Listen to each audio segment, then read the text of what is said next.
చిత్రాలను చదవండి. దేవా, మేము నీ కృతజ్ఞతాస్తుతులు చెల్లించుచున్నాము, నీవు సమీపముగా ఉన్నావని కృతజ్ఞతాస్తుతులు చెల్లించుచున్నాము. నరులు నీ ఆశ్చర్య కార్యములను వివరించుదురు.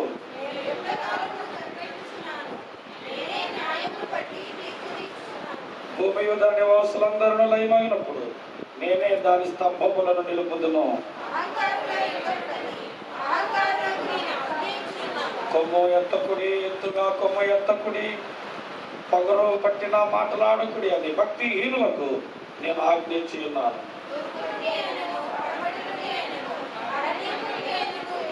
దేవుడే తీర్పు తీర్చును, ఆయన ఒకరిని తగ్గించును, ఒకరిని హెచ్చించును.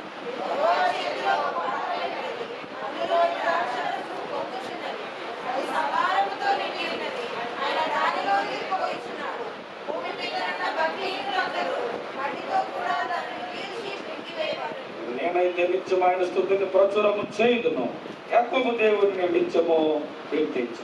భక్తిహీనుల కొమ్మలన్నీ నేను విరగొట్టెదను, నీతిమంతుల కొమ్మలో హెచ్చింపబడును గాక. అందరూ కూర్చుందాం.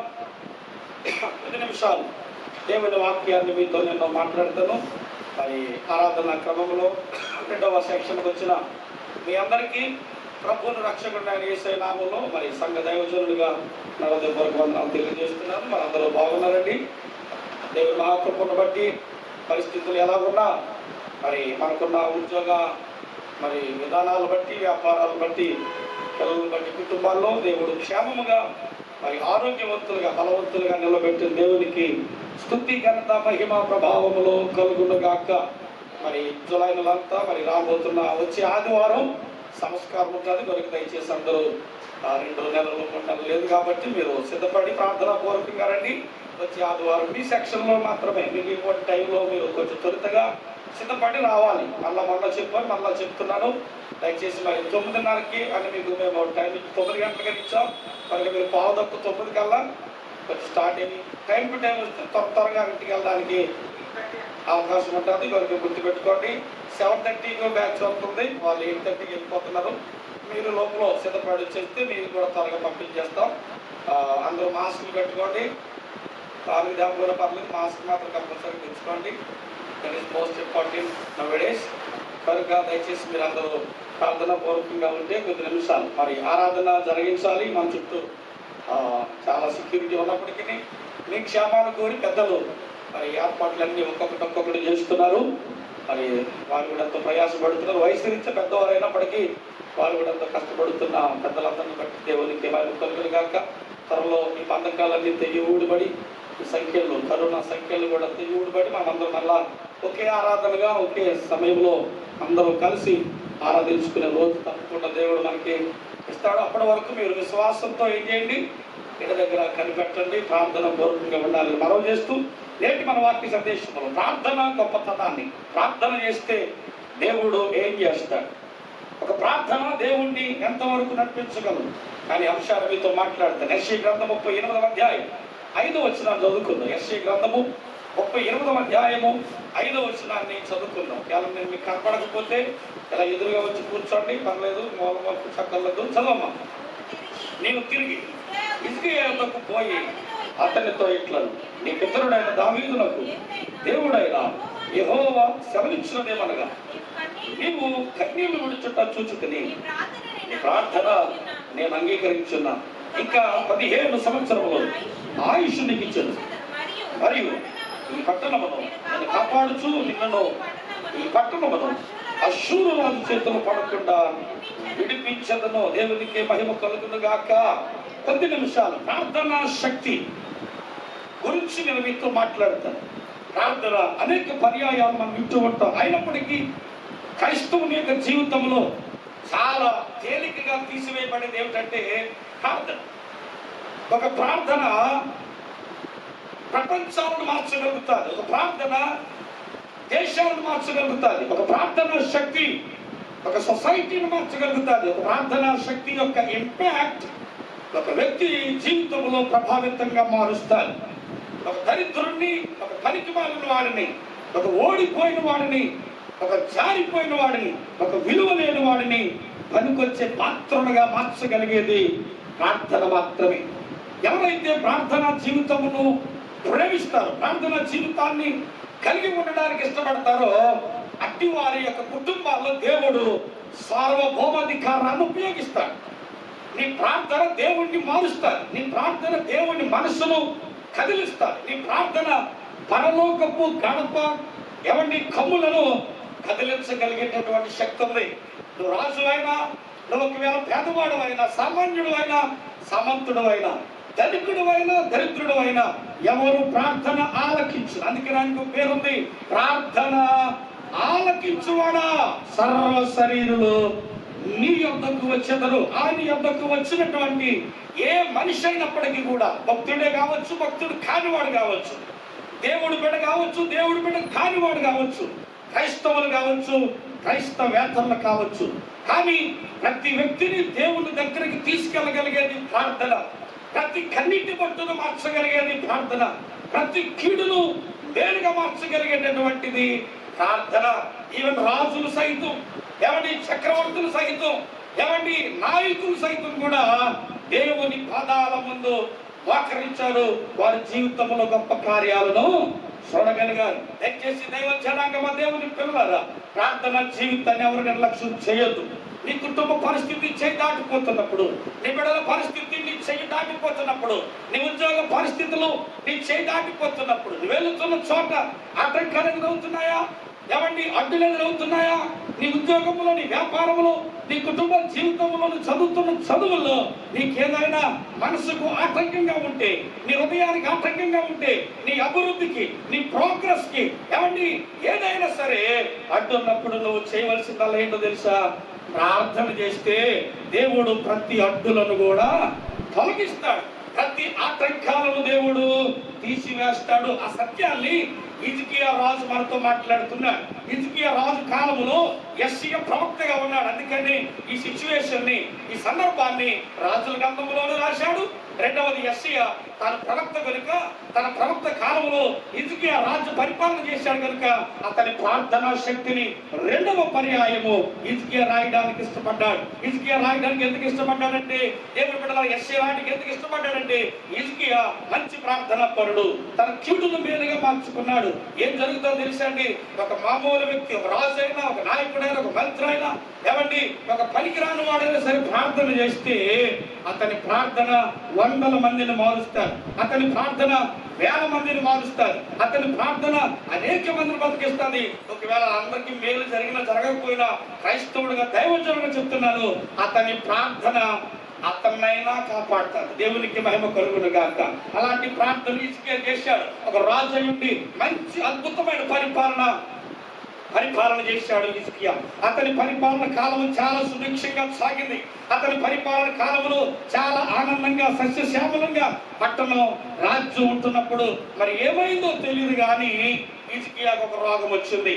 ఆ రోగాన్ని బట్టి దేవుడు యెషయా పంపించి, ఇదిగో హిజ్కియా, నువ్వు మరణమవుతున్నావు, త్వరగా నీ ఇల్లు చక్క పెట్టుకోమని ఒక వార్త రాగానే దేవుని బిడ్డలారా హిజ్కియా ఎంతగా స్పందించాడో ఈ రోజు నేను మీకు నేర్పించాలి. మన పరిస్థితులు దేవుని యొద్ద నుండి కొన్నిసార్లు శుభవార్తలు వింటాం, కొన్నిసార్లు చెడ్డ వార్తలు కూడా వింటాం. జీవితం బతుకుతున్నప్పుడు కొన్నిసార్లు మన కుటుంబాల్లో ఆశీర్వాదాలు వస్తాయి, కొన్నిసార్లు మన కుటుంబాల్లో ఆపదలు కూడా ఎదురవుతూ ఉంటాయి.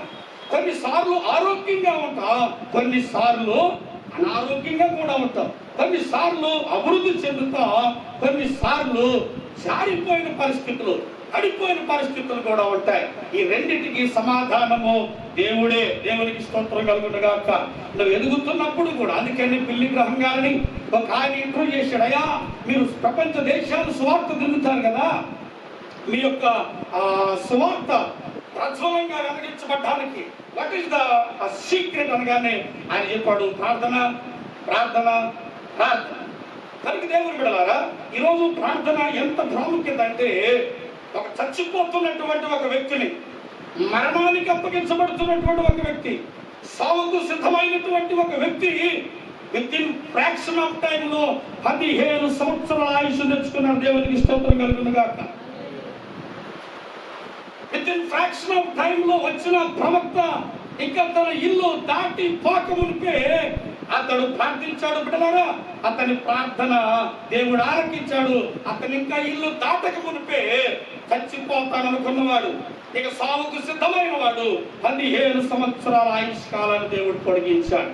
కాబట్టి ఈ వాక్య అనుభవం బట్టి నేను మీతో మాట్లాడుతున్న అనుభవాలు, నెంబర్ 1, భవిష్యత్ కాలంలో ఏదైనా మార్చగలిగిన అధికారం మన చేతుల్లో ఉంది. ఒక మాట స్పష్టంగా మీకు చెప్పాలంటే మన భవిష్యత్తు మన చేతుల్లోనే ఉంది. అంటే దేవుడి చేతిలో కూడా ఉంటుంది. అయితే దేవుడి చేతిలో ఉన్నదాన్ని మేలుకరంగా మార్చుకోవాలన్నా మనమే, దాన్ని కీడుగా మార్చుకోవాలన్నా కూడా మనమే. ఇక మీకు తేలికపాటుగా చెప్తాను. ఎస్సీ వచ్చాడు ప్రవక్త, హిజ్కియాతో చెప్పాడు, హిజ్కియా గారు పోయిట్టుంటాయి అనగానే ఏం చేయాలి హిజ్కియా? అవును ప్రభు, చాలా సంవత్సరాలు బతికాను, నీకు బతికి ఏం చేస్తాను, చచ్చిపోతానంటే చచ్చిపోతాను. అర్థమవుతుందా? ఇల్లు సగం పెట్టుకోమంటే కొడుకులు పిలిచి ఆ రాజ్యం పంపకం చేసేసి ప్రాక్టికల్ గా చెప్తున్నా, రాజ్యాన్ని పంపకం చేసేసి ఇంకా మట్టుకు చాలురా, మీరు బతకండి రా అంటే చచ్చిపోను. కానీ హిజ్కియా ఏం చేశాడంటే మొక్కము గోడ తట్టు తిప్పుకొని ప్రార్థన చేసి సావు వార్త వచ్చిన నోటి నుండి శుభవార్త పలికించుకున్నాడు. దేవునికి మహిమ కలుగునగాక. అది ప్రార్థనా శక్తి. కనుక నీ భవిష్యత్తు నీ చేతిలో ఉంది. నీవు చనిపోతున్న పరిస్థితుల్లో కూడా బ్రతికించగలిగినటువంటి శక్తి దేవుడు నీకు ఇచ్చాడు. నీకు కీడు జరుగుతున్నప్పుడు కూడా నువ్వు ప్రార్థన చేస్తే దానిని మేలుగా మార్చగలిగిన వాడు దేవుడు. నువ్వు ఓడిపోతున్న పరిస్థితుల్లో నువ్వు ప్రార్థన చేస్తే దాన్ని జయముగా మార్చగలిగిన వాడు దేవుడు. నీ భవిష్యత్తుల గురించి మీరు చింతించవలసిన పని లేదు. మీ భవిష్యత్తుల గురించి మీరు ఏడవలసిన పని లేదు. నా తలరాత, నా యొక్క దరిద్రం, లేక నా పుట్టుకలాగుంది, లేకపోతే నాకు ఎందుకు వచ్చింది అని రోజు అనుకుంటున్న మీరు హిజ్కియా నేర్పిస్తున్నాడు. If you want to live you can pray. అతడు నిలవాలి, బ్రతకాలనుకున్నప్పుడు ప్రార్థన చేశాడు. 17 సంవత్సరాల ఆయుష్ తెలుసుకున్నాడు. రోజు వాక్యం వచ్చినప్పుడు దేవుని బిడ్డలారా, మనము కూడా దేవుడి దగ్గర నుంచి ఏదైనా వార్త వచ్చినప్పుడు, అది ఉద్యోగమైనా, వ్యాపారమైనా, లేకపోతే వివాహమైనా, లేక ఇల్లు కట్టుకోవడమైనా, లేక మరి ఏదైనప్పటికీ కూడా దేవుని నోట నుండి వచ్చిన మాటకు మీరు వెంటనే స్పందించాలి. అందుకని ఆ మాట చదవండి. 38 ఆ దినములను హిజ్కియాకు రోగము కలుగగా ప్రవక్త ఆమోజు కుమారుని యెషయా అతని యొద్దకు వచ్చి, నీవు మరణమవుతున్నావు, బ్రతకవు గనుక నీవు నీ ఇల్లు చక్కబెట్టుకున్నామని యెహోవా సెలవిచ్చుచున్నాడని చెప్పగా. అంటే ఇది స్టాపింగ్ సెంటెన్స్ క్లోజ్ అయిపోతే కంటిన్యూ అవుతుందా? కంటిన్యూ అవుతుంది. ఫుల్ స్టాప్ పెట్టలేదు, కామ పెట్టలేదు. చదువుకున్న టీచర్లు మీద ఎలా ఏం పెట్టాడు? ఒక బాల్ పెట్టాడంటే స్టిల్ సంథింగ్ ఇస్ దేర్. అతడు ఇంకా కంటిన్యూ అవుతుండగానే ఇమ్మీడియట్లీగా హిజ్కియా ఎక్కడ తిరిగాడు? గోడ తట్టు తిరిగాడు. అంటే ఇమ్మీడియట్లీగా యాక్షన్లో దిగాలి మనం. అది మనం చేయవలసింది. ఒక రాజు అయినటువంటి హిజ్కియా మంత్రులు పిలిపించలేదు, తన భార్యను పిలిపించుకోలేదు, తన బిడ్డలు పిలిపించుకోలేదు, తన రాజ్యంలో ఉన్న క్యాబినెట్ మంత్రులు కానీ, లేక సలహాదారులు కానీ, సీనియర్ అడ్వైజర్లు కానీ పిలవలేదు. హిజ్కియా ఏం చేశాడు తెలుసా అండి? ఇమ్మీడియట్లీగా యాక్షన్లోకి దిగిపోయాడు. ఫైట్ చేయడానికి కాదు, ఎవరితో పోరాడడానికి? దేవుడితో పోరాడడానికి. దేవునికి మహిమ కలుగునుగాక. అందుకని 17 సంవత్సరాల ఆయుష్ వచ్చింది. నెంబర్ 1 హిజ్కియా ప్రార్థన వల్ల వచ్చిన లాభాలు. నెంబర్ 1 17 సంవత్సరాల ఆయుష్ వచ్చింది. నెంబర్ 2 అతను కాపాడుకోగలిగాడు. నెంబర్ 3 అతని పట్టణాన్ని కాపాడుకోగలిగాడు. 6 వర్షాలు ఉంటుంది అన్నమాట. నెంబర్ 4 శత్రువుల చేతుల్లో నుంచి దేవుడు రక్షించుకోవడానికి హిజ్కియా ప్రార్థన చేశాడు. కాబట్టి దేవుని బిడ్డలారా, నీ ఎదురున్నటువంటి భవిష్యత్తుల గురించి చింతించొద్దు. నేను ఇంకా ప్రయాసపడాలనుకుంటున్నాను పాస్టర్ గారు, నాకు పరిస్థితులు బాగాలేదనుకోకండి. నేను ఇంకా బాగా పడాలనుకుంటున్నాను పాస్టర్ గారు, నా భవిష్యత్తు నా చేతుల్లో లేదండి, ఎవరి చేతిలో ఉందనుకోకండి. నేను ఖచ్చితంగా చెప్తున్నాను, నీ భవిష్యత్తు నీ చేతుల్లో ఉంది. అది నువ్వు మార్చుకోవడానికి దేవుని కార్యాలకి, దేవుడి విషయాలలో నువ్వేం చేయాలంటే వెంటనే స్పందించాలి. స్పందన is the most important in our life. నీ జీవితంలో స్పందించడం అనేటువంటిది కావాలి. దేవుడు ఎదురు చూస్తున్నాడు. అందుకే యోనా గ్రంథం 3వ అధ్యాయం మీరు జాగ్రత్తగా చదివితే, ఇంటికి వెళ్ళిన తర్వాత చదవండి, చెప్పుకుంటూ వెళ్ళిపోతారు. నినివే పట్టణస్తుల యొక్క సువార్త యోనా నినివే పట్టణంలో ప్రకటన చేయించుండగా అంటున్నాడు. ప్రకటన చేయించుండగా ఆ నినివే పట్టణస్తులు అందరూ ఏమైపోయి తెలుసా అండి? రాజు మొదలుకొని కూలివాడు వరకు అందరూ మోకరించి ప్రార్థన చేశారు. అంతే తప్ప మనకలా సిట్టింగ్ వేసి రాజుగారు చెప్పండి ముందు ఈ వార్త, రాజుగారు ఏమంటాడు చూద్దాం, రాజుగారు ప్రార్థన చేయమంటే ప్రార్థన చేద్దాం, రాజుగారు కూర్చోమంటే కూర్చుందాం, మనకి ఇంకా కూడా టైం ఉంది. అక్కడ కూడా నినివే అన్నాడు. నినివే పట్టణానికి ఒక మంచి ప్లస్ పాయింట్ కూడా ఉంది. 40 దినాలలోగా అతను చెప్పండి ఏంటంటే 40 దినాలలోగా మీ పట్టణం కాలిపోతుంది అన్నాడు. అప్పుడు దాకా ఏడ్చారా, వెంటనే రక్షణ దిగారు. వాళ్ళు అప్పుడే వెంటనే యాక్షన్లోకి దిగిపోయారు. ఎవరి మట్టుకు వాళ్ళు సింపుల్ గా మీకు చెప్పాలి ఏంటంటే, యోనా వాక్యం చెప్పుకుంటూ వెళ్ళిపోతున్నాడు. వెనకాల ప్రజలు రోడ్డు మీద ఉన్నవారు రోడ్డు మీద, బళ్ళు మీద ఉన్నవారు బళ్ళు దిగి, సైకిళ్ళు దిగి, బళ్ళు దిగి, ఏమండి మాట వింటున్న ప్రతి ఒక్కరూ వీధుల్లో మోకరించారు. ఆ వార్త ఎవరికి వినపడదు తెలుసా? రాజుగారు. విత్ ఇన్ ఫ్రాక్షన్ ఆఫ్ టైంలో 24 hours లో నినివే పట్టణస్థులు దేవుని మాటకు స్పందించారు. కీడును ఆశీర్వాదకరంగా మార్చుకున్నాం. ఇప్పుడు చెప్పండి పిల్లరా, మన భవిష్యత్తు దేవుని చేతిలో ఉందా, మన చేతిలో ఉందా? దేవుని చేతిలో ఎప్పుడు ఉంటుంది. ఆయన చేయి రెడీగా ఉంటుంది. నువ్వు వెంటనే స్పందిస్తే టిక్ రైట్ పెడతాడు. నువ్వు ఆలస్యంగా స్పందిస్తే ఇంటూ మార్కు పెడతాడు. ఈరోజు చాలా మంది క్రైస్తవులు ఎక్కడ ఫెయిల్ అయిపోతున్నారంటే, దేవుడు కార్యాల పట్ల, దేవుడు మన ఇంట్లో ఒక మేలు చేయాలనుకున్నప్పుడు దాని గురించినటువంటి స్పందన, ఏమంటే ఒక కీడు నీ ఇంట్లో జరుగుతున్నప్పుడు దాని గురించినటువంటి రియాక్షన్ నువ్వు ఇంట్లో ప్రార్థనలో చేయలేకపోతున్నావు కనుక నీ సమస్య అంతకంతకు ఏమైపోతుందంటే పెద్దదవుతుంది. ఆదికాండం 18వ అధ్యాయంలో ఏమండి లోతు, ఏమండి ఆ యొక్క సొదొమ కుమార పట్టణాల్లో కాలిపోతాడని తెలుసుకున్నటువంటి అబ్రహాం ఇంటికి వెళ్ళిన తర్వాత మీరు చదవండి పిల్లరా, అతడు దేవుని సన్నిధిలో ప్రార్థన చేస్తూ వచ్చాడు. చాలా ప్రార్థన చేశాడు, లాంగ్ ప్రేయర్స్. కాబట్టి దేవుని బిడ్డలారా, సమస్యలు ఉన్నప్పుడు మీకు చెప్తున్న దేవజనుడిగా ఎక్కువసేపు ప్రార్థనలో ఉన్నాం. సమస్యలు లేనప్పుడులాగా వెళ్ళి ప్రభాన్ని పొందనాలంటాం కాదు. సమస్యలు ఉన్నప్పుడు 1 గంట ప్రార్థన చేయండి, 2 గంటలు ప్రార్థన చేయండి. అతడు అడుగుతున్నాడండి, అబ్రాము అడుగుతున్నాడు, ప్రభా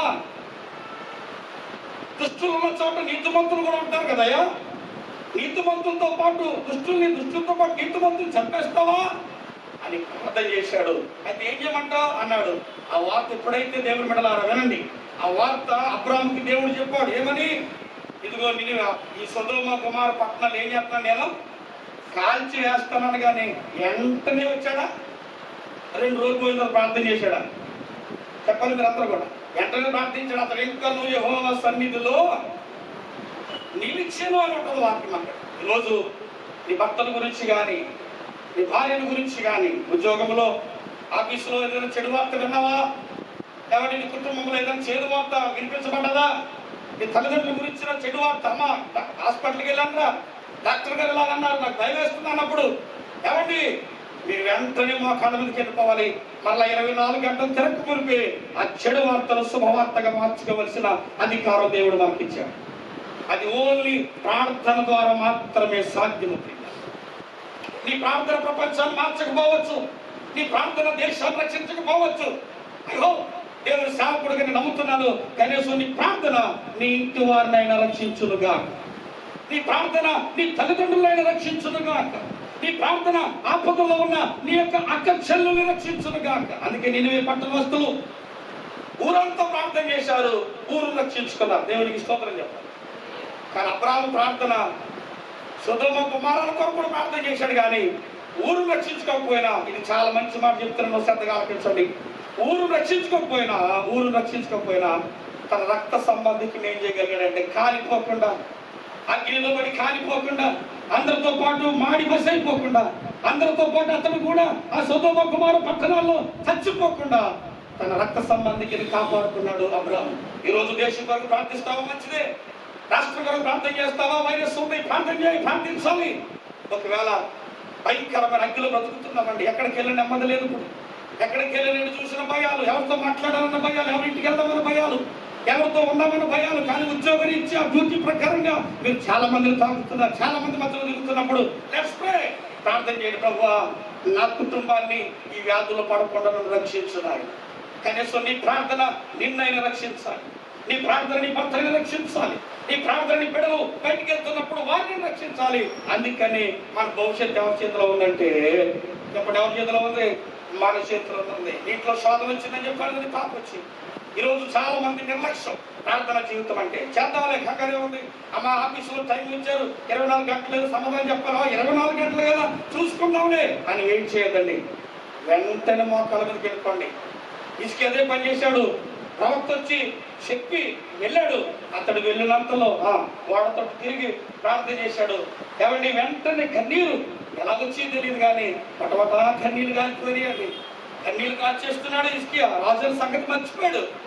తన రాజుల పరిస్థితిని పిల్లలా విడిచిపెట్టేశాడు. కన్నీళ్లు కారుస్తూ ఉన్నాడు. నేను ఇదే చెప్తున్నాను, ఒకవేళ అతను ప్రార్థన చేయకుండా మానేస్తే ఆ రోజే హిజ్కియా చనిపోయి. ఈరోజు ఖచ్చితంగా చెప్తున్నాను, ఈరోజు మన పిల్లలు బతుకున్నామంటే ఆ కష్టకాలాల్లో మనం చేసిన ప్రార్థనలే. ఏమండి, నీ తల్లిదండ్రులు ఈరోజు క్షేమంగా ఉన్నారంటే, ఈరోజు నీకు ఆరోగ్యం వచ్చిందంటే, ఈరోజు సంతోషంగా ఉన్నావంటే, చావు బ్రతుకుల మధ్యలో ఉన్న నీవు, ఒకప్పుడు ఉద్యోగం లేని నీవు, ఒకప్పుడు వ్యాపారం లేని నీవు, ఒకప్పుడు ఎందుకు పనికిరాని నీవు, ఒకప్పుడు విలువ లేని నీవు ఈ రోజు స్థితిలో ఉన్నావంటే ఆ రోజు ఆయన వెంటనే సేవకులు చేసిన ప్రార్థన ద్వారా ఈ రోజు వారిని సంపాదించుకున్నాం. మన దేవుడి సేవకుడిగా చెప్తున్నాను పిల్లరా, దేవుడి సేవకుడు చెప్తున్నాను, నీ కుటుంబం కొరకు నువ్వు ఏం చేయాలంటే ప్రార్థన చేయాలి. నువ్వు ప్రార్థన చేస్తే దేవుడు నీ భవిష్యత్తును మారుస్తాడు. ఎదర కీడు ఉండొచ్చు, మేలు మారుస్తాడు. ఎదర శోధన ఉండొచ్చు, ఆశీర్వాదంగా మారుస్తాడు. ఎదర దుఃఖం